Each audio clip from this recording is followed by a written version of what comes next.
Biografía de Thomas Hobbes. Suscríbete para nuevos videos. Comencemos. Nacimiento en Westport, actual Malmesbury, el 5 de abril de 1588, hijo de un párroco rural, que posteriormente abandonó a Thomas y a sus hermanos a causa de una reyerta. En 1592, habiéndose hecho cargo de su educación un tío suyo, ingresa en una escuela de Westport.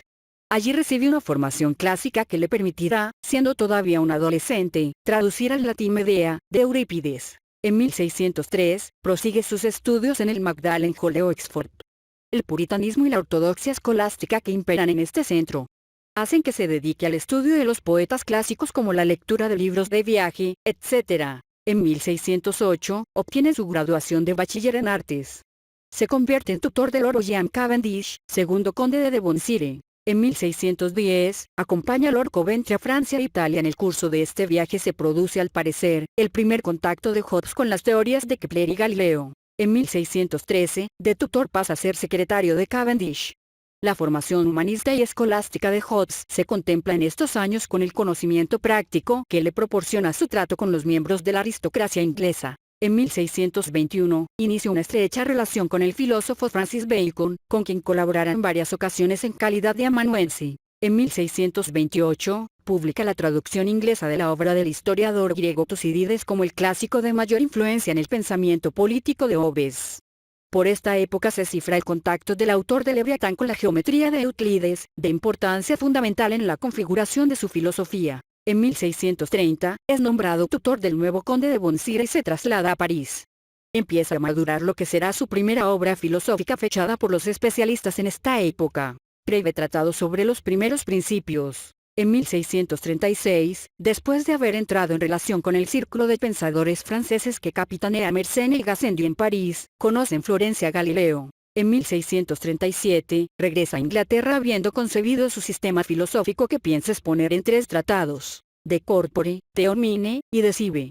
Esta trilogía se verá, no obstante, alterada en su orden de la guerra civil que se avecina en su país. En 1640, da a conocer en copias manuscritas el tratado Elementos de la Ley Natural y de la Política, que esboza los rasgos esenciales de la teoría política contenida en el Leviatán. Comienza el Parlamento largo. Hobbes se siente amenazado debido a su vinculación con el gobierno de Carlos I y se exilió en París. Allí entra en contacto de nuevo con el círculo de Mersenne y escribe unas objeciones a las meditaciones metafísicas de Descartes.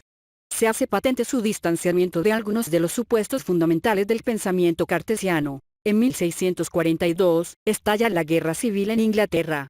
Hobbes concluye del Ciudadano, de Sive, tratado político en el que, entre otras cosas, postula la subordinación de la Iglesia al Estado, pues constituyen ambas instituciones un mismo cuerpo cuya cabeza es el soberano.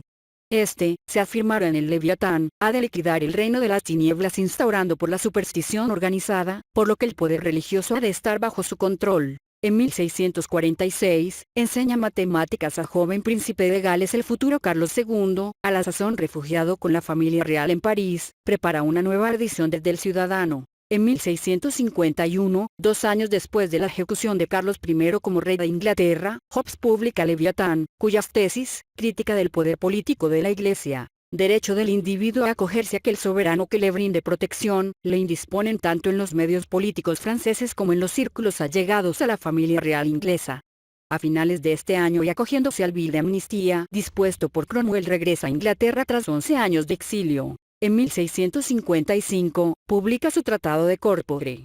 Por esta época Hobbes se ve envuelto en ásperas controversias, derivadas de las tesis políticas contenidas en el Leviatán, como es acusado de ateísmo por el entonces obispo Branal. En 1658, sus concepciones filosóficas mecanicistas son duramente atacadas desde la Universidad de Oxford por el astrónomo Seward y el matemático J. Wallis. En medio de duras polémicas, concluye el último tratado de su trilogía, De Homine. En 1660, al producirse la restauración en el trono de Carlos II, Hobbes es acusado por sus enemigos de haber escrito el Leviatán para congraciarse con el gobierno de Cromwell. Se le prohíbe entonces reeditar esta obra. En 1666, pese a contar con la protección de Carlos II, Hobbes cuenta con numerosos enemigos en la corte. La Cámara de los Comunes aprueba un bill en el que, aludiéndose al Leviatán, se piden medidas contra los ateos. Hobbes se compromete ante el rey a no publicar más obras. En 1668, escribe Beaumont, obra en la que analiza las causas que condujeron a la Guerra Civil Inglesa y en la que critica ásperamente el papel desempeñado en ella por la clase media y por el clero presbiteriano. Por esta época compone igualmente una historia eclesiástica, en la que analiza las distintas formas de usurpación del poder civil por parte del clero. Esta obra fue editada póstumamente en 1688. En 1672, ya octogenario, se decide escribir su autografía en la que empleó la métrica de dístico latinos. En 1675, en estos últimos años de su vida, Hobbes, conservando todavía la plenitud de su vigor mental, se dedica de nuevo al estudio de los clásicos. Fruto de este trabajo son las traducciones al inglés de la Odisea y la Ilíada, de Homero. En 1679, el 4 de diciembre muere Thomas Hobbes en Ardwick Hall, en el condado de Derbyshire, al norte de Inglaterra. Gracias y suscríbete para nuevos videos, comenta sobre qué personaje o libro deseas saber sobre su biografía o reseña.